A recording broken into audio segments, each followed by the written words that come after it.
बॉलिवूडचा he man आणि ज्येष्ठ अभिनेते धर्मेंद्र यांचं निधन झालंय.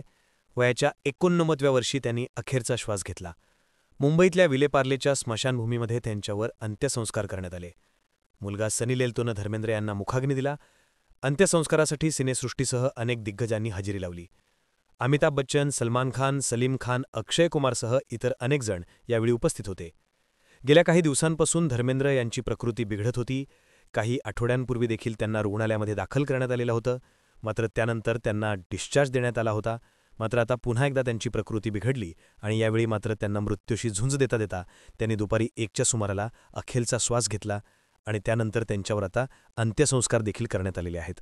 अनेक जण, त्यांचे सहकारी आणि कुटुंबीय यावेळी उपस्थित होते. विविध क्षेत्रातील मान्यवरांकडून अभिनेते धर्मेंद्र यांना श्रद्धांजली वाहण्यात आली आहे. गेल्या अनेक दशकांचा हिंदी सिनेसृष्टीतला प्रवास, जवळून पाहिलेले अभिनेते आणि त्यामुळं कलाक्षेत्रातील अनेकांसोबत जिव्हाळ्याचं नातं असणारा हा अभिनेता आता काळाच्या पडद्याआड गेलाय. दरम्यान विलेपार्लेच्या स्मशानभूमीमध्ये अमिताभ बच्चन, सलमान खान, अक्षय कुमार यांच्यासह अनेक दिग्गज अभिनेते उपस्थित होते.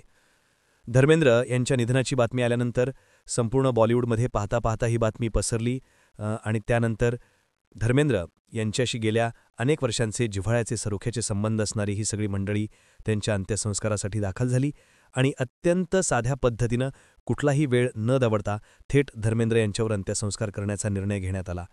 दुपारी 1च्या सुमाराला त्यांचं निधन झाल्याची बातमी प्रसिद्ध झाली आणि त्यानंतर 3 वाजण्याच्या अगोदरच त्यांच्यावर अंत्यसंस्कार देखील पार पडले. अमिताभ बच्चन, सलमान खान आणि अक्षय कुमार